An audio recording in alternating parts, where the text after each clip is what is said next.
Hi everyone, क्या हाल चाल है आप सभी का। दोस्तों मुझे उम्मीद है कि आप सब ठीक होंगे। दोस्तों आज की क्लास में हम भारतीय संवैधानिक विकास को पढ़ने वाले हैं। जैसे हमने पिछली क्लास में ये डिस्कस किया था कि कैसे ब्रिटिशर्स इंडिया आए और कैसे 1600 ईस्वी में महारानी एलिजाबेथ से उन्होंने परमिशन लेटर लिया और उसके बाद वो इंडिया में आके व्यापार करने लगे। इनकी किस्मत खुली बंगाल, बिहार, उड़ीसा की दीवानी से और वहीं से हमारा संवैधानिक विकास की जड़ें निकलती हैं। तो हम ये कंप्लीट बात आज करेंगे और आज का लेक्चर आपके लिए बहुत ही इंपॉर्टेंट होने वाला है क्योंकि हमेशा इससे क्वेश्चन पूछे जाते हैं, तो पूरा गौर से इस पर ध्यान रखिएगा। तो कहानी कहाँ से शुरू होती है? ये कहानी शुरू होती है जब कंपनी के कर्मचारी बहुत ज़्यादा अमीर होते जा रहे थे, लेकिन कंपनी गरीब से गरीब होती जा रही थी। जब बक्सर और प्लासी की लड़ाई हुई तो बक्सर और प्लासी की लड़ाई के बाद British company, east India company ने ब्रिटेन सरकार से एक बहुत बड़ा लोन मांगा। जब उन्होंने लोन मांगा तो ब्रिटिश सरकार के दिमाग में एक बात हिंट की, क्योंकि यहाँ से जितने भी कर्मचारी जो इंग्लैंड में जाते थे तो वहाँ पे जाके बहुत बहुत बड़े बंगले, बहुत बड़ी बड़ी गाड़ियाँ लेते थे। तो ब्रिटिश सरकार के दिमाग में एक बात आई कि कंपनी के पास तो पैसा बहुत होना चाहिए, क्योंकि जो भी लोग वहाँ पे काम करके आते हैं वो तो यहाँ लाट साहब की तरह रहते हैं। लेकिन ये ऐसा क्या हो गया कि कंपनी को पैसे की ज़रूरत पड़ गई, और वो भी इतने बड़े पैसे की ज़रूरत है, लोन की ज़रूरत है। इसी वजह से ब्रिटेन सरकार ने बोला कि ठीक है, हम आपको लोन देंगे, लेकिन कुछ शर्तों के साथ। जब भी हम किसी से कोई लोन लेते हैं तो हमें कुछ शर्तें थोप दी जाती हैं। वैसे ही ब्रिटेन सरकार ने जो ईस्ट इंडिया कंपनी है उस पर अपनी कुछ शर्तें थोपी, और उसी शर्तों को कहा जाता था रेगुलेटिंग एक्ट। और वहीं से कहानी शुरू होती है। रेगुलेटिंग का मतलब ही क्या था कि कंपनी को रेगुलेट करना। उस रेगुलेट एक्ट की शर्तें क्या थी, आइए हम आपके साथ जानते हैं। और यहीं से कहानी होती शुरू है हमारे संवैधानिक विकास की। तो सबसे पहले शुरू हुआ था रेगुलेटिंग एक्ट। रेगुलेटिंग एक्ट 1773 में आया था, और 1773 से जो 1853 तक की कहानी है, 1853 तक के जो एक्ट आएंगे वो आएंगे जो ईस्ट इंडिया कंपनी का शासन रहा। लेकिन 1858 में जब सिपाही विद्रोह होता है उससे कहानी बदल जाती है, और फिर जो शासन चलता है फिर सीधा चलता है ब्रिटेन सरकार का। ये दो हिस्सों में हम पढ़ेंगे इसको। सबसे पहले जो कंपनी का शासन था, कंपनी का शासन कब से था? 1757 से लेकर 1858 से पहले तक। और दूसरा जो शासन था, दूसरा शासन कब चला? ब्रिटेन का शासन या फिर ताज का शासन। वो शासन है 1858 से लेकर 1947 तक, या भारत के आज़ाद होने तक। तो आइए हम आज के क्लास की शुरुआत करते हैं। आज के हिस्से में हम पढ़ेंगे कहाँ तक? कहानी पढ़ेंगे हम 1757 से लेकर 1773, अगर मैं कहूँ आपको तो 1773 से लेकर 1858 के पहले तक की क्या बातें थी। तो सबसे पहले कहानी शुरुआत हुई रेगुलेटिंग एक्ट से। तो दोस्तों रेगुलेटिंग एक्ट में इन्होंने 5 बड़े प्रोविजंस किए। अब ब्रिटेन सरकार क्या करेगी, देखना, धीरे धीरे कंपनी को साइड में हटाने की कोशिश करेगी। धीरे धीरे ये रेगुलेशन इतना बढ़ जाएगा कि 1858 में कंपनी एक तरफ और सीधा ब्रिटेन सरकार अपने ही कंट्रोल में ले लेगी सारी सत्ता को। तो वो कैसे करती है आइए देखते हैं। सबसे पहले 1773 में रेगुलेटिंग एक्ट आया। अब इसमें क्या क्या बातें थी? सबसे पहले तो जो बंगाल का गवर्नर था ना, उसको बंगाल के गवर्नर जनरल बना दिया गया। उसको क्या कर दिया गया? बंगाल का गवर्नर जनरल। और पहला गवर्नर जनरल कौन था? Warren Hastings. तो इसके नाम में ना आप लाड वाड ज़्यादा मत लगाना। लॉर्ड ये खुद को भगवान बोलते थे, ये है नहीं, वैसे है तो शैतान के बच्चे थे। तो सबसे जो पहला गवर्नर जनरल बना वो था वारेन हेस्टिंग। ठीक है। अब दूसरा प्रोविजन, पहले वारेन हेस्टिंग को गवर्नर जनरल पद का नाम दे दिया गया। दूसरा, इंडिया में 3 प्रेसिडेंसी होती थी। 3 प्रेसिडेंसी कौन सी? पहली बम्बई प्रेसिडेंसी, दूसरी मद्रास प्रेसिडेंसी, और तीसरी बंगाल प्रेसिडेंसी। अब जो बंगाल प्रेसिडेंसी थी ना, बंगाल प्रेसिडेंसी के अंडर ही जो दूसरी प्रेसिडेंसीज है ना, जैसे कौन सी थी? मद्रास और बम्बई और मद्रास को अंडर कर दिया किसके? बंगाल प्रेसिडेंसी के अंदर। कि मतलब वो लोग, जैसे क्या होता था, देखो बंगाल का गवर्नर जनरल क्या कर रहा था? बंगाल के गवर्नर ने मान लो मराठाओं से संधि कर ली कि नहीं भाई, हम लोग कभी लड़ाई नहीं करेंगे एक दूसरे से, हम लोग शांति बनाए रखेंगे। अब होता क्या था? बंगाल वाले ने संधि कर ली है कि हम लड़ेंगे नहीं, और मुंबई वाला बोल रहा है कि मैं तो लड़ूंगा। अब ये प्रॉब्लम थी, क्लैशेस होते थे बहुत सारे। ठीक है। इन्हीं क्लैशेस को ख़त्म करने के लिए इन्होंने क्या किया, इन्हीं क्लैशेस को ख़त्म करने के लिए बंगाल के गवर्नर जनरल को इतनी पावर दे दी कि अगर आपको युद्ध जैसी स्थिति आ जाए या कुछ भी हो जाए तो आपको किसकी सलाह माननी होगी, बंगाल के गवर्नर जनरल की। मद्रास और बम्बई के गवर्नर जनरलों को अंडर कर दिया किसके, बंगाल के गवर्नर जनरल के। ये हो गई दूसरी बात, ठीक है। तीसरी बात इसमें क्या थी, तीसरी में 1773 में ऐसा घोषणा कर दी गई या लिखती में दे दिया गया और 1774 में हमारे सुप्रीम कोर्ट की स्थापना होती है। सबसे इंपॉर्टेंट, बहुत बार क्वेश्चनों में पूछा जा चुका है ये सवाल है कि 1774 में जो है, वैसे 1773 में ही इसकी स्थापना की घोषणा 1773 के रेगुलेटिंग एक्ट में कैद कर दी गई थी, लेकिन 1774 में एक्चुअल में सुप्रीम कोर्ट की स्थापना होती है। कहाँ, कोलकाता में। तो कलकत्ता में एक सुप्रीम कोर्ट की स्थापना कर दी जाती है 1773 के एक्ट से, और उसमें एक मुख्य न्यायाधीश और 3 अन्य न्यायाधीशों को घोषित किया गया था। एक मुख्य न्यायाधीश और 3 अन्य न्यायाधीश, थोड़ा सा याद रख लीजिएगा। चौथा पॉइंट इसमें क्या किया गया 1773 के रेगुलेटिंग एक्ट से, इसके तहत कंपनी के कर्मचारियों जो निजी व्यापार और भारतीय लोगों से रिश्वत और उपहार लेने से मना कर दिया गया।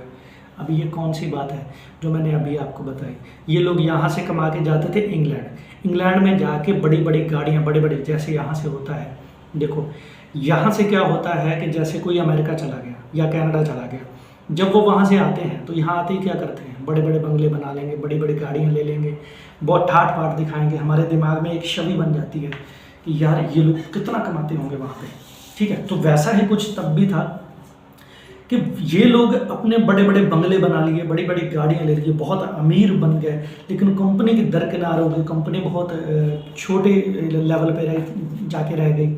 उसी को ख़त्म करने के लिए कि कंपनी को मुनाफा हो सके और इन लोगों की ही जेबें सिर्फ मत भरें, इसी वजह से उन्होंने क्या किया कि जो निजी व्यापार पे है, जो अपना निजी व्यापार ये लोग करने लगते थे, उस पर रोक लगा दी गई। रिश्वत लेने से या बाकी चीज़ों से इनको मना कर दिया गया कि कंपनी के लोग जो हैं, सदस्य हैं जो हैं, अपना निजी व्यापार नहीं कर सकते, ठीक है। और पांचवा जो इसका इम्पोर्टेंट पॉइंट है वो है कि कंपनी की एक गवर्निंग बॉडी बनाई गई। अब गवर्निंग बॉडी कैसी, कोर्ट ऑफ डायरेक्टर्स। इंग्लैंड में एक संस्था का निर्माण हुआ, 2 संस्थाएं थी एक्चुअल में, एक थी court of proprietors. Court of proprietors से जो बड़े बड़े शेयरधारक थे ईस्ट इंडिया कंपनी के, लेकिन कंपनी को रेगुलेट करने के लिए कोर्ट ऑफ डायरेक्टर नाम की एक संस्था बनाई गई इंग्लैंड में। कोर्ट ऑफ डायरेक्टर क्या करते थे कि इनको बोला गया कि देखो, कंपनी को बोला गया, ईस्ट इंडिया कंपनी को, कि आप इंग्लैंड में अपने जितने भी कर्मचारी है या आप जितने भी है वहाँ पे जो भी चिट्ठी पत्र, जो भी जिससे आप बात करते हो, कुछ भी करते हो, वो सारे शेयर होने चाहिए कोर्ट ऑफ डायरेक्टर के सामने, ताकि हमें भी पता चलता रहे कि अंदर में तुम लोग क्या कर रहे हो, कि सच में कंपनी घाटे में जा रही है या मुनाफे में जा रही है या प्रॉब्लम कहाँ आ रही है। तो कोर्ट ऑफ डायरेक्टर को अथॉरिटी दी गई इनके पत्र व्यवहार को चेक करने के लिए। तो 5 बातें अभी मैंने बताई। सबसे पहली मैंने आपको जो बात बताई कि बम्बई और मद्रास, मतलब पहले उसको बम्बैया बोला जाता था, उसका पुराना नाम, तो मुंबई आप अभी जानते हो। तो बॉम्बे और मद्रास प्रेसिडेंसियों को अंडर कर दिया गया बंगाल प्रेसिडेंसी के अंदर, और पहला गवर्नर जनरल जो बना वारन हेस्टिंग, ठीक है, उसको गवर्नर जनरल पद का नाम दे दिया गया। आगे दूसरी जो इम्पोर्टेंट बात थी वो थी कि दूसरी तो यही इम्पोर्टेंट थी कि मद्रास और बम्बई के गवर्नर जनरल को इसके अधीन कर दिया गया। और तीसरा जो इम्पोर्टेंट पॉइंट मैंने अभी के 1773 में ही मतलब घोषणा कर दी थी, और 1774 में कलकत्ता में सुप्रीम कोर्ट की स्थापना, ठीक है। तो 1773 से हम ये बातें याद रखेंगे। और तीसरा के निजी व्यापार पर प्रतिबंध लगा दिया गया। और सबसे आखिरी जो बात थी कि गवर्निंग बॉडी जो बनाई गई कोर्ट ऑफ डायरेक्टर्स की, ठीक है। यहीं पे हम समाप्त करते हैं 1773 का एक्ट, और फिर हम शुरू करते हैं आगे जो हमारा एक्ट आता है 1781 का एक्ट। अब 1781 में ही देखो, 1773 में ही संशोधन किया और 81 में ही एक नए एक्ट की ज़रूरत क्या पड़ गई, आइए जानते हैं क्यों पड़ी। एक्चुअल में क्या हुआ कि जो हमने अभी पढ़ा कि गवर्नर जनरल को उसकी सहायता के लिए 4 सदस्यीय एक टीम दे दी गई थी, एक टीम वर्क के लिए, कि आपको अगर ज़रूरत पड़े तो इन टीम की आप सहायता ले सकते हैं, ठीक है। अब ये जो 4 सदस्य थे ना, इनमें से एक सदस्य था जो इंडिया में कर रहा था लॉर्ड वारन हेस्टिंग के साथ ही काम, ठीक है।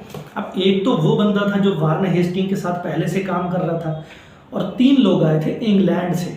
इन लोग इंग्लैंड से इंडिया भेजे गए थे, जिनको बोला गया था कि आप इंडिया जाओ और गवर्नर जनरल की मदद करो जाके काम करने में। अब ये लोग क्या करने लगे, ये लोग पहले ही वार्न हेस्टिंग से चिढ़ते थे, एक तरह से मतलब कि उनको अच्छा नहीं लगता था ये इंसान। इसी वजह से वो लोग क्या करते थे, जैसे गवर्नर जनरल ने बोला कि युद्ध करना है, वो बोले नहीं युद्ध की ज़रूरत ही नहीं है। वहाँ पे वीटो पावर हो जाता था। 5 लोग थे, एक गवर्नर जनरल और 4 लोगों की टीम थी। अब ये लोग 3 इंग्लैंड से आए थे, ये लोग हमेशा वीटो लगा देते थे कि हम 3 लोग नहीं मान रहे, तो ये 2 लोग क्या कर सकते थे, कुछ भी नहीं। तो गवर्नर जनरल होते हुए भी उसको माननी पड़ती थी किसकी, वो जो 3 लोग इंग्लैंड से आए थे। यही क्लैशेस को ख़त्म करने के लिए 1781 में इनको फिर से संशोधन करना पड़ा। लेकिन 1781 में कुछ और बातें भी हुई साथ में, आइए उसके बारे में भी जानते हैं। तो 1781 में क्या किया कि रेगुलेटिंग एक्ट ऑफ 1773 की खामियों को सबसे पहले तो मैंने बताया कि आप दूर करने के लिए ही ये लाया गया था। अब दूसरे नंबर पे इसमें क्या किया कि गवर्नर जनरल की काउंसिल को सर्वोच्च न्यायालय के क्षेत्राधिकार से मुक्त कर दिया, सबसे पहला काम। अब ये कैसे हुआ, जो सुप्रीम कोर्ट की स्थापना 1774 में हो गई थी ना, तो 1774 में सुप्रीम कोर्ट क्या करता था कि हर चीज़ को अपने हस्तक्षेप में ले लेता था, ठीक है। अब ये बहुत सारे अनैतिक काम भी करते थे, अनैतिक काम तो करते थे, ऑब्वियसली बात है। ये लोग यहाँ पे क्या करते थे कि कई बार मान लो लूट पाट के काम कर लिए, ऐसे काम करते थे कि ज़बरदस्ती किसी की ज़मीन हथिया ली, ऐसे काम तो इनके चलते रहते थे। अब ये क्या होता था, ये केसेस चलते थे, चले जाते थे सुप्रीम कोर्ट में। जब सुप्रीम कोर्ट में चले जाते थे तो ये गवर्नर जनरल और सब बोलते थे कि हमको सुप्रीम कोर्ट काम नहीं करने दे रहा है, वो बार बार बुलावे भेजता रहता है, मेरे पास आपके जवाब दो इसका।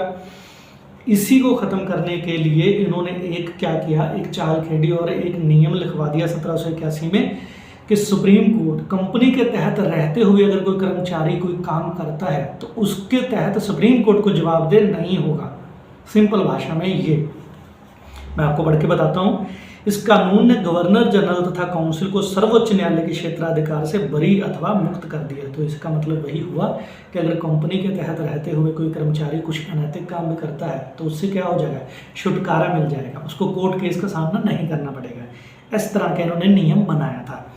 दूसरा इसमें क्या किया गया 1781 में कि सर्वोच्च न्यायालय के क्षेत्राधिकार से बाहर कर दिया किसको, देखो जितने भी राजस्व संबंधी मामले थे ना, पैसे संबंधी मामले थे, सुप्रीम कोर्ट की चीज़ों से बाहर कर दिया। अब यहाँ पे क्या हो रहा है, देखो 1781 में पृथक्करण शुरू हो गया, ठीक है। पृथक्करण कहाँ शुरू हो गया, जैसे 1773 में 74 में सुप्रीम कोर्ट बना, गवर्नर जनरल और 4 सदस्य उसकी कार्यप्रणाली जो टीम बनी, ठीक है।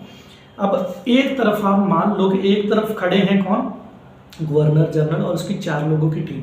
वो कौन है, आज की सरकार का, आज की संसद का जन्म हो रहा है एक तरफ पे सुप्रीम कोर्ट है, ठीक है। सुप्रीम कोर्ट की स्थापना हो गई, ठीक है।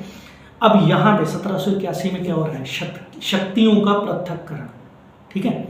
अब यहाँ पे हो रहा है आर्टिकल 51 के तहत शक्तियों का पृथक्करण, ठीक है।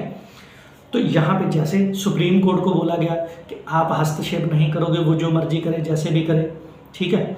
दूसरे नंबर पे सुप्रीम कोर्ट को क्या बोला गया यहाँ पे अभी कि सर्वोच्च न्यायालय के क्षेत्राधिकार से, जैसे राजस्व संबंधी मामलों को, पैसे संबंधी, आज भी पैसे का मामला कौन देखती है, सारा बजट जो है, बजट यूज़ कहाँ करना है, कैसे करना है, बजट बनाना कैसे है, वो सब कौन देखता है, वो सरकार देखती है। सुप्रीम कोर्ट न्याय देखता है। शक्तियों का पृथक्करण हो गया, अलग अलग हो गई। वैसे ही यहाँ पे शुरू हो गया था कि आप राजस्व के मामले नहीं देखेंगे, आप पर्सनल ये जो कंपनी के तहत रहते हुए काम करेंगे उस पर आप किंतु परंतु नहीं करेंगे।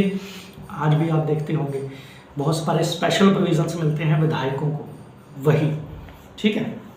उसके बाद तीसरे एक्ट में देखिए, तीसरा इसमें जो मुख्य प्रोविजन क्या था, इस कानून के द्वारा कलकत्ता के सभी निवासियों को सर्वोच्च न्यायालय के क्षेत्राधिकार के अंतर्गत कर दिया गया कि मतलब वहाँ पे जितने भी लोग हैं वो सब सुप्रीम कोर्ट के दायरे के अंदर आते हैं, ठीक है। और एक और बड़ा काम किया गया जिसको आप याद रखिएगा कि न्यायालय हिंदुओं को निजी कानून के हिसाब से, हिंदुओं तथा मुसलमानों के निजी कानून के हिसाब से मुसलमानों के वाद विवाद से मतलब उसका विवाद निपटाए।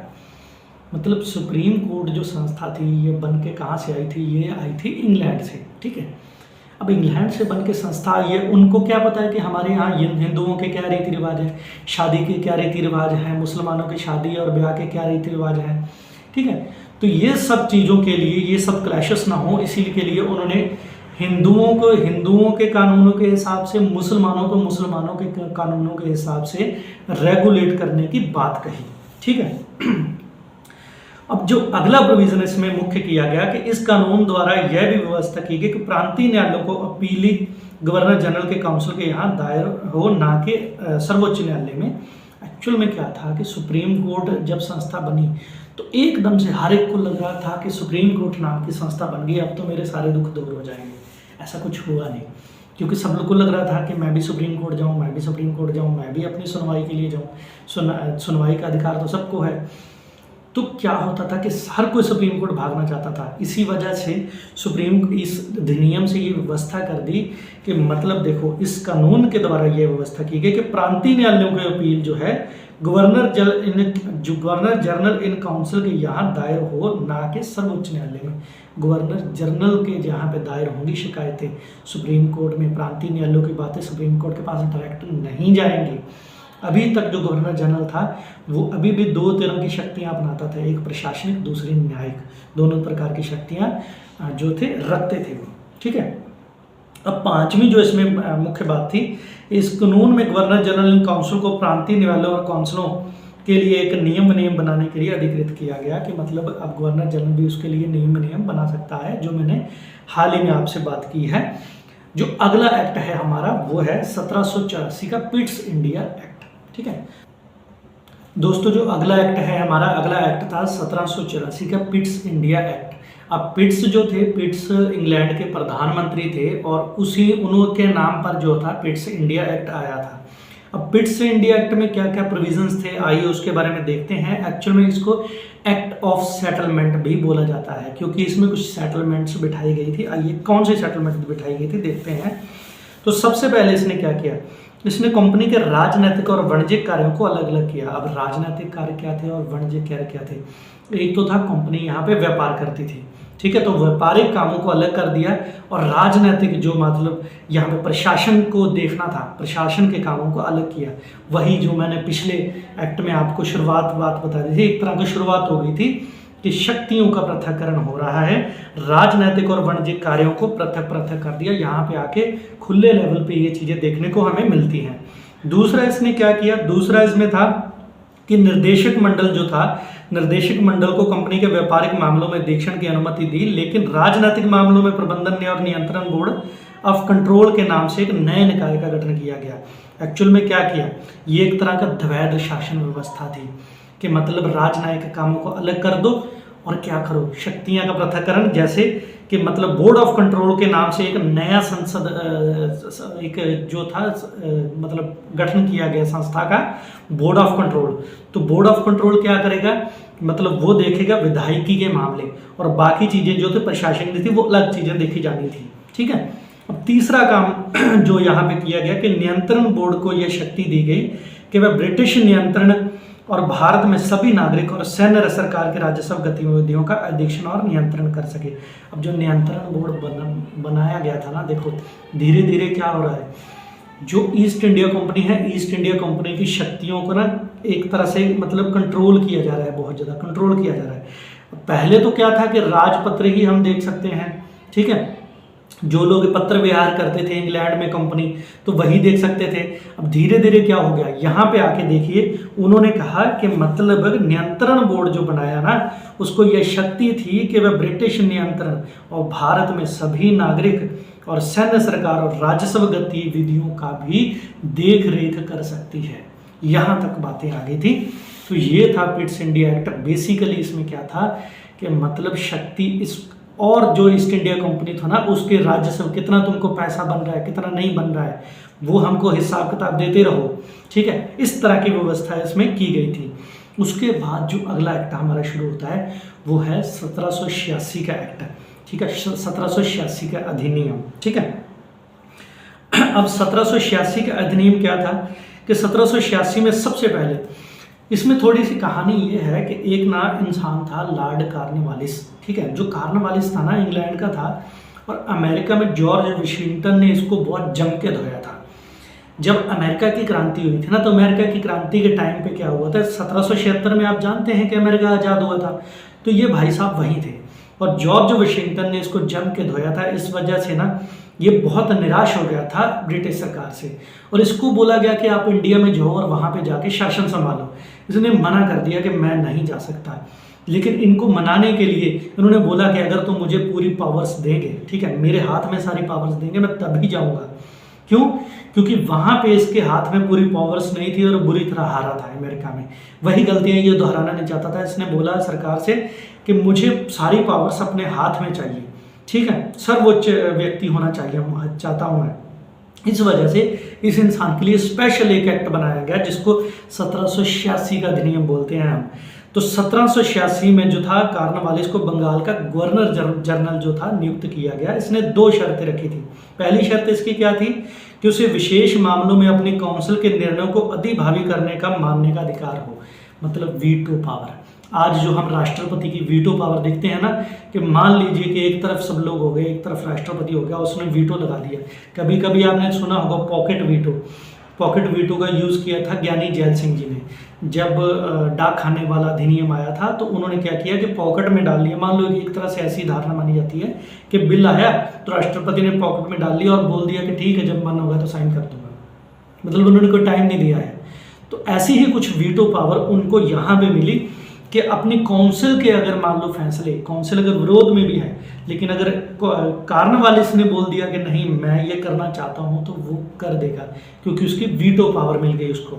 दूसरा उसने क्या किया कि उसने सेनापति भी और कमांडर इन चीफ का पद भी दिया जाए।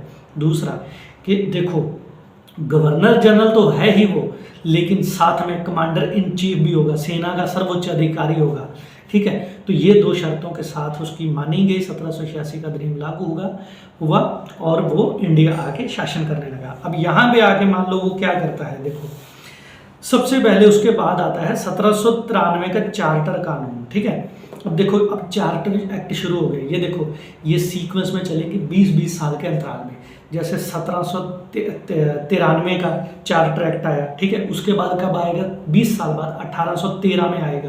फिर कब आएगा, फिर 20 साल बाद आएगा, कब आएगा, 1833 में आएगा। फिर कब आएगा, फिर 20 साल बाद आएगा, कब आएगा, 1853 में आएगा। ये 20 साल के ये जो 4 पीरियड में एक्ट आएंगे। अब ये क्या करेंगे, आइए उसके बारे में जानते हैं। 1793 का चार्टर कानून के बारे में पढ़ते हैं हम थोड़ा, ठीक है। तो 1793 के चार्टर कानून में क्या होगा, सबसे पहले तो लॉर्ड कॉर्नवालिस को दी गई काउंसिल के निर्णयों के ऊपर अधिभावी शक्ति भविष्य में सभी गवर्नर जनरल को और प्रेसिडेंसी गवर्नर को विस्तारित कर दी गई। अब देखो यहाँ पे क्या हुआ, अब पीछे वाले में 1786 में तो सिर्फ कॉर्नवालिस को ही ये शक्ति थी कि वो अपने काउंसिल के निर्णयों को मना कर सकता है। लेकिन अब क्या कर दिया, बम्बई और मद्रास के गवर्नर जनरल जो थे उनको भी ये शक्ति विस्तारित कर दी गई कि अगर वो भी चाहें तो काउंसिल के फैसले को मना कर सकते हैं, ठीक है। थोड़ा ध्यान रखिएगा, यहाँ पे बहुत सारे सवाल फंसते हैं। तो 1793 में क्या किया कि जो काउंसिल है, काउंसिल के निर्णयों को मना कर सकते हैं, सभी गवर्नर जनरल तक ये राइट दे दिया गया। दूसरा इसमें क्या मुख्य चीज़ें हुई, इसमें गवर्नर जनरल के अधीनस्थ बॉम्बे और मद्रास प्रेसिडेंसी की सरकारों के ऊपर अधिक नियंत्रणकारी शक्ति प्रदान की। मतलब कि जो बॉम्बे और मद्रास के जो गवर्नर जनरल थे उन पर और इनको कंट्रोल जो था मिल गया इससे, ठीक है, बंगाल के गवर्नर जनरल को। इसने भारत पर व्यापार के एकाधिकार को अगले 20 वर्षों, देखिए अब ये 20-20 वर्ष तक बढ़ाते जाएंगे। मैंने जैसे बताया 1893, 1793, 1813, 1833, 1853, तो ये 20-20 साल के लिए बढ़ाते जाएंगे, उसमें कोई बड़ी बात नहीं है। चौथा इसमें क्या किया गया कि इसने कमांडर इन चीफ को गवर्नर जनरल काउंसिल के सदस्य होने की अनिवार्यता समाप्त कर दी, बशर्ते उसे उसी रूप में नियुक्त किया गया हो। कि मतलब कमांडर इन चीफ जो था, कमांडर इन चीफ के गवर्नर जनरल की काउंसिल के सदस्य होने की अनिवार्यता, कि मतलब ऐसा नहीं है, जरूरी नहीं है कि वो काउंसिल का सदस्य होना ही चाहिए। अगर वो कमांडर इन चीफ है तो वो उसकी मर्जी है काउंसिल में हिस्सा ले या ना ले, ठीक है। चौथा पांचवा जो इसमें मुख्य प्रोविजन किया गया कि इसने व्यवस्था दी कि बोर्ड ऑफ कंट्रोल के सदस्यों तथा उनके कर्मचारियों को भारतीय राजस्व से ही भुगतान किया जाए। अब देखो ये कितनी बड़ी चालबाजी थी इनकी। एक संस्था बनाई थी बोर्ड ऑफ कंट्रोल, ठीक है। संस्था कहाँ बैठी है, इंग्लैंड में बैठी है। पैसा कहाँ से जाएगा, इंडिया से जाएगा। मतलब यहाँ पे इस व्यवस्था की गई कि बोर्ड ऑफ कंट्रोल नाम की जो संस्था बनी है ना इंग्लैंड में, उसकी सैलरी, उसके भत्ते कहाँ से दिए जाएंगे? भारतीय राजस्व से। अभी इसी को बोलते थे ड्रेन ऑफ वेल्थ की थ्योरी, ठीक है, कि गंगा के किनारों को पानी निचोड़कर थेम्स में निचोड़ा जाता था, ठीक है। दादा भाई नेहरू जी ने जो कॉन्सेप्ट दिया, यहीं से बस उसकी शुरुआत हुई 1793 से, कि मतलब क्या कर दिया गया कि बोर्ड ऑफ कंट्रोल की सैलरी, यहाँ तक कि उनकी पेंशनें भी आगे जाके कि पेंशन तक उनकी जो थी वो भारतीय राजस्व दी जाने लगी। बताओ कैसी संस्था है ये, जो इंग्लैंड में बैठी हुई है, वहाँ काम कर रही है, और पैसा उनको हम लोग देंगे अपने हिस्से से, ठीक है। तो भारतीय राजस्व, थोड़ा ध्यान रख लीजिए इसको, कि भारतीय राजस्व से ही जो था पैसा देने की बात कब हुई थी? तो 1793 के चार्टर अधिनियम में, ठीक है। उसके बाद 20 साल बाद 1813 में फिर से आता है चार्टर अधिनियम 1813, ठीक है। तो 1813 में चार्टर अधिनियम में क्या हुआ, आइए देखते हैं। इस कानून ने भारत में कंपनी के व्यापारिक एकाधिकार को समाप्त कर दिया, सिर्फ चाय और चीन को छोड़कर, ठीक है। अब देखिए एक बात समझिएगा, चाय और चीन का, चाय है एक प्रोडक्ट और चीन है एक देश, दोनों में चीन मतलब चीनी मत समझ लीजिए कि चाय और चीनी, चाय और चीनी नहीं है, चाय और चीन है। चीन एक देश है, चाय एक प्रोडक्ट है। मतलब पहले क्या होता था, जैसे जब से 1600 ईस्वी से चले ये लोग इंग्लैंड से और 1608 ईस्वी में इंडिया में आए, पहले सिर्फ ईस्ट इंडिया कंपनी ही इंग्लैंड से आके इंडिया में व्यापार कर सकती थी, सिर्फ उसी को ही अधिकार था। कंपनियां तो इंग्लैंड में बहुत सारी थी, उनका भी मन होगा कि भाई मैं भी जाके व्यापार करूं, लेकिन वो आ नहीं सकती थी क्योंकि ईस्ट इंडिया कंपनी का एकाधिकार या मोनोपोली बनी हुई थी। अब 1813 में क्या किया, 1813 में इन्होंने बोला कि चाय का व्यापार सिर्फ ईस्ट इंडिया कंपनी करेगी, चीन के साथ व्यापार सिर्फ ईस्ट इंडिया कंपनी की, लेकिन अगर अफीम की बात हो जाए या बाकी प्रोडक्ट की बात हो जाए तो बस सभी व्यापार इंग्लैंड की सभी कंपनियों के लिए रास्ते खोल दिए गए। उनको भी ये मौका मिल गया कि आप लोग भी इंडिया में जाके व्यापार कर सकते हो। एकाधिकार खत्म हो गया ईस्ट इंडिया कंपनी को। देखो 1773 से लगातार ईस्ट इंडिया कंपनी को खत्म करने की कोशिश की जा रही है और यहाँ पे खुल के आके बातें खुलती हैं और क्या होता है कि चाय और चीन को छोड़कर इंडिया के साथ बाकी सभी कंपनी आके व्यापार कर सकती हैं, ठीक है। तो एकाधिकार एक तरह से इनका बहुत कम रह गया, सिर्फ चाय और चीन पे रह गया, ठीक है। अब वो भी क्या होगा, अगले एक्ट तक 1833 में पूर्णतः इनका एक अधिकार जो है समाप्त कर दिया जाएगा। दूसरा 1800 चार्टर अधिनियम, पहली तो हो गई चाय और चीन को छोड़कर बाकी एकाधिकार समाप्त कर दिए गए। दूसरा क्या हुआ, दूसरा किया गया, इस कानून ने भारत में कंपनी को शासित क्षेत्रों पर ब्रिटेन के राज्य के प्रभुत्व का प्रकट स्थापित किया। मतलब कि पहले तो कंपनी का क्षेत्र बोला जाता था, इसको समझिए। पहले जो इंडिया में जितना भी क्षेत्र था तो सारे क्षेत्र को बोला जाता था कि ये कंपनी के अधीन क्षेत्र है। अब क्या बोला जाने लगा कि ब्रिटेन सरकार के अधीन क्षेत्र बोला जाने लगा। देखो ब्रिटेन सरकार ने खुद मतलब देखो कंपनी को हटाने का पूरा प्लान बना रखा है, ठीक है। जैसे हम बोलते हैं जनरली, आपने सुना होगा इंडिया में लोगों को बोलते हुए कि ईस्ट इंडिया कंपनी ने भारत पे 200 साल राज किया, ठीक है। ऐसा कुछ भी नहीं था, ब्रिटेन सरकार ने बाद में किया, ठीक है। ब्रिटेन खुद इन्वॉल्व होता। यहाँ पे उन्होंने क्या किया कि इससे क्या हुआ कि उन्होंने बोल दिया कि जो भारत का क्षेत्र है ना वो ब्रिटेन सरकार के अधीन एक क्षेत्र है, ना कि कंपनी के अधीन एक क्षेत्र है, ठीक है। दूसरा ये इसमें लिखवा ही दिया। तीसरा क्या किया गया कि इस कानून ने ईसाई मिशनरियों को एक मौका दिया कि आप लोग इंडिया में जाइए और ईसाई धर्म का प्रचार कर सकते हैं आप लोग, ठीक है। तो ईसाई मिशनरियां खुल के मतलब इंडिया में आई और तभी से ईसाई धर्म का प्रचार जो है इंडिया में बड़े लेवल पे शुरू हुआ। हालांकि पहले भी मतलब जमीनी रास्ते से भी ईसाई बहुत आए थे यहाँ पे प्रचार करने के लिए, लेकिन कंपनी जो लाई या फिर ब्रिटेन सरकार ने जब भेजा तो वो 1813 के अधिनियम में ही बोला गया कि आप लोग ईसाई धर्म का प्रचार इंडिया में जाके कर सकते हो, ठीक है। चौथा जो इसमें प्रोविजन किया गया कि इस कानून ने भारत को ब्रिटिश इलाकों में बाशिंदों के बीच पश्चिमी शिक्षा का प्रचार प्रसार करने की व्यवस्था दी। अब ये क्यों जरूरत पड़ी? आपको क्या लगता है कि ये लोग आपको एडवांस बनाना चाहते थे? ऐसा कुछ भी नहीं है। ये लोग क्या चाहते थे कि यहाँ से कुछ लोग पढ़े लिखे उठाएं क्योंकि वो हमें प्रशासन और शासन करने में मदद कर सकें। तो इन्होंने पश्चिमी शिक्षा का प्रसार जो था वहाँ या इंडिया में करना शुरू किया कि पश्चिमी शिक्षा का प्रसार किया जाए, ठीक है। पांचवा यहाँ पे क्या किया, इस कानून ने भारत की स्थानीय सरकारों को व्यक्तियों पर कर लगाने के लिए अधिकृत किया। यह भुगतान नहीं करने पर दंड की व्यवस्था भी कर दी गई। वाह जी वाह। अब क्या कर दिया कि यहाँ के जो स्थानीय लोग हैं ना उन पर भी टैक्स लगा सकती है। कौन? ब्रिटेन की सरकार। बढ़िया है ये तो, कि हमारे यहाँ पे लोकल आके ब्रिटेन की सरकार टैक्स भी लगा सकती है। ठीक है, अगला एक्ट शुरू हो जाता है 1833 का चार्टर अधिनियम। ठीक है, तो 1833 के चार्टर अधिनियम में क्या बातें हुई, आइए हम उस पर थोड़ी चर्चा कर लेते हैं। सबसे पहले तो 1833 में पहली बात तो वही हुई जो मैंने बोला कि 1813 में क्या किया गया था, चाय और चीन को छोड़कर 1813 में बाकी सभी तक एकाधिकार समाप्त कर दिए। लेकिन यहाँ पे क्या किया गया, पूर्णता ही समाप्त कर दिया गया, सारे एकाधिकार छीन लिए गए ईस्ट इंडिया कंपनी से। अब इंग्लैंड से कोई भी कंपनी आके इंडिया में जाके व्यापार कर सकती है। ठीक है, तो ईस्ट इंडिया कंपनी के एकाधिकार और मोनोपोली यहाँ से खत्म हो गई। ठीक है, अब उसके बाद क्या किया, इसने बंगाल के गवर्नर जनरल को भारत का गवर्नर जनरल बना दिया गया। पहले तो बंगाल का गवर्नर जनरल बोला जाता था उसको, अब उसको क्या बोला जाने लगा, भारत का गवर्नर जनरल। ठीक है, पहले बंगाल का गवर्नर को बंगाल का गवर्नर जनरल बनाया था 1773 से।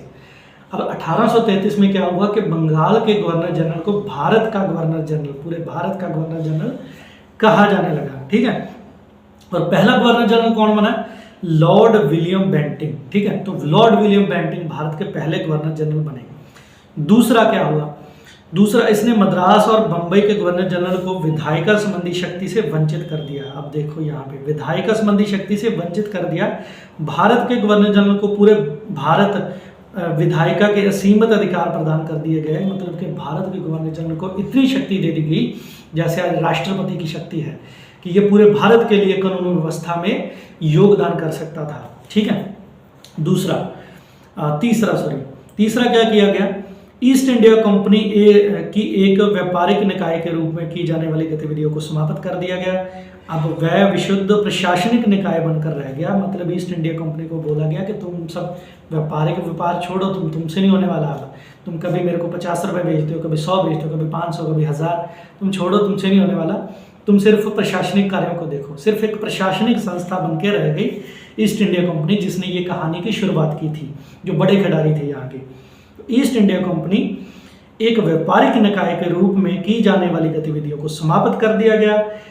अब यह विशुद्ध रूप से एक प्रशासनिक निकाय बनकर रह गया। इसके तहत कंपनी का एक अधिकार वाले क्षेत्र ब्रिटिश राजशाही के उत्तराधिकारियों के विश्वास के तहत कब्जे में रह गया। कि मतलब वो ब्रिटिश के उत्तराधिकारी, जो ब्रिटिशों के जितने भी उत्तराधिकारी, राजा या रानी के उत्तराधिकार, उसी के अंदर वो सारे क्षेत्र ये आ गया। ठीक है, अब एक थोड़ी सी यहाँ पे ना एक झलक दिखाई देगी। ठीक है, यहाँ पे सिर्फ बोला जाएगा कि हम लोग शुरू कर रहे हैं सिविल सेवकों की खुली प्रतियोगिता। पहले IAS IPS जितने भी ऑफिसर बनते थे तो सिर्फ ब्रिटेन के बनते थे, सिर्फ अंग्रेज लोग बनते थे, भारतीयों को ये अधिकार ही नहीं था। अब यहाँ पे ना सिर्फ कागजों में बोल दिया गया है कि हम लोग खुली प्रतियोगिता रखेंगे सिविल सेवकों के लिए, लेकिन की नहीं गई थी, की थी 20 साल बाद। सोचो 20 साल पहले जो वादा किया गया, 20 साल बाद जाके वो पूरा किया गया, वो भी कई शर्तों के साथ। वो भी हम देखेंगे अगले एक्ट में। अभी इसको पढ़ लेते हैं। तो यहाँ पे क्या किया कि सिविल सेवकों के चयन के लिए खुली प्रतियोगिता का आयोजन शुरू किया गया। मतलब कि कोई भी भारतीय सिविल सेवा में बैठ सकता है, ऐसा बोल दिया गया, लेकिन हुआ नहीं वैसा। ठीक है, और उसको रोजगार देने से वंचित नहीं किया जाएगा। ठीक है, अब इसके बाद शुरू होता है 1853 का चार्टर एक्ट। अब यहाँ पे कहानी ना बहुत ही इंटरेस्टिंग हो जाती है, क्योंकि यहाँ से ईस्ट इंडिया कंपनी तो मतलब ख़त्म ही कर दी जाती है ना, और ब्रिटेन सरकार खुल के बोलती है कि अब भारत मेरा है, तुम जाओ यहाँ से, भागो यहाँ से। ठीक है, अब 1853 में क्या हुआ कि 1853 में सबसे पहले क्या था ये कि जो भी अब तक के एक्ट आए थे, ठीक है, उनमें ये सबसे महत्वपूर्ण एक्ट माना जाता है, क्योंकि ये ताज के शासन से पहले वाला है। ठीक है, ये अंतिम अधिनियम था जो चार्टर अधिनियम था, क्योंकि ये इंग्लैंड से पास होकर आते थे। ठीक है, ये अंतिम अधिनियम होगा जो इंग्लैंड से पास होकर आएंगे, उसके बाद जो है भारत शासन अधिनियम बनेंगे। ठीक है, अब पहला प्रोविजन इसमें क्या किया गया, इसने पहली बार गवर्नर जनरल की परिषद को विधायी और प्रशासनिक कार्यों को अलग कर दिया।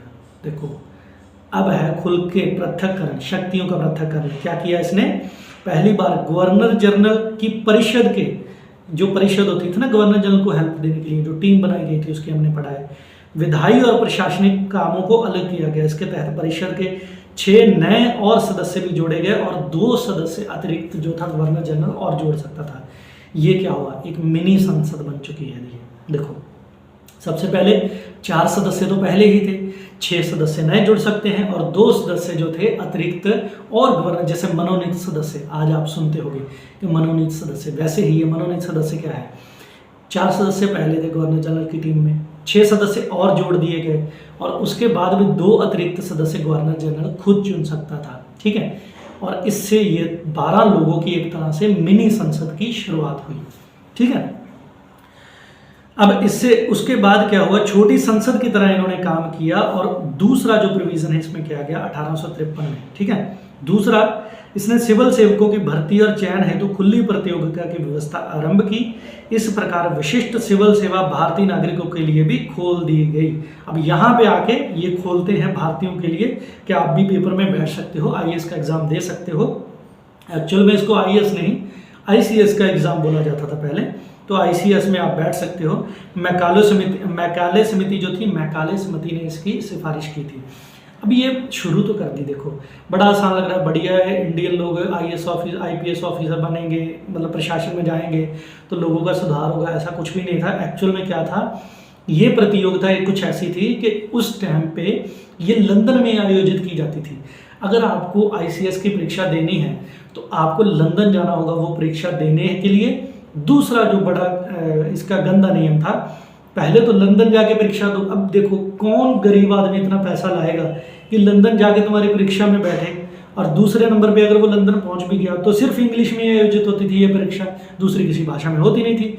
आपको पहले क्या थी कि इंग्लिश आनी चाहिए, दूसरे नंबर पे आपको लंदन जाके परीक्षा देनी होगी। ऐसा घटिया नियम बनाया था इन्होंने, ठीक है।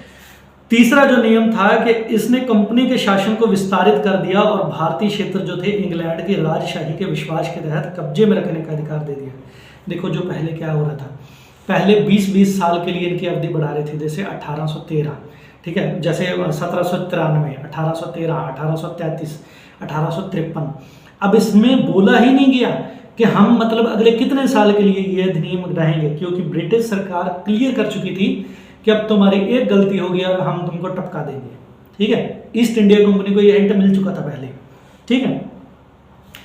तो क्या किया इसने कि इसने कंपनी के शासन को विस्तारित कर दिया और भारतीय क्षेत्र इंग्लैंड की राजशाही के विश्वास के कब्जे में आ गए।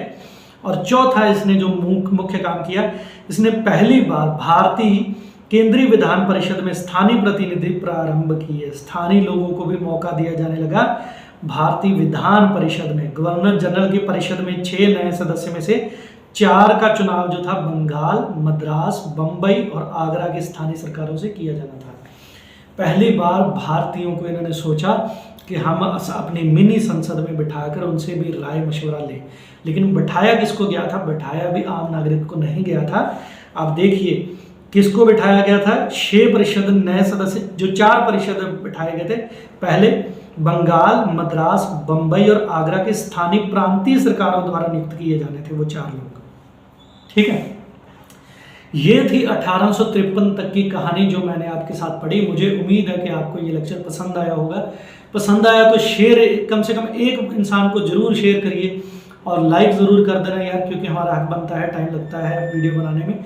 हम मिलेंगे हमारे अगले लेक्चर में, और चैनल को सब्सक्राइब ज़रूर कर लीजिए। हम आगे की कहानी पढ़ेंगे कि 1858 में कैसे ईस्ट इंडिया कंपनी को दरकिनार करके ब्रिटिश जो ताज है वो अपने शासन को आगे बढ़ाता है, और कैसे आगे चीज़ें बढ़ती है 1947 तक। और ये सीरीज़ को हम बिल्कुल कंप्लीट 0 से एंड तक पढ़ेंगे। आप जुड़े रहिए हमारे चैनल के साथ। Thank you so much.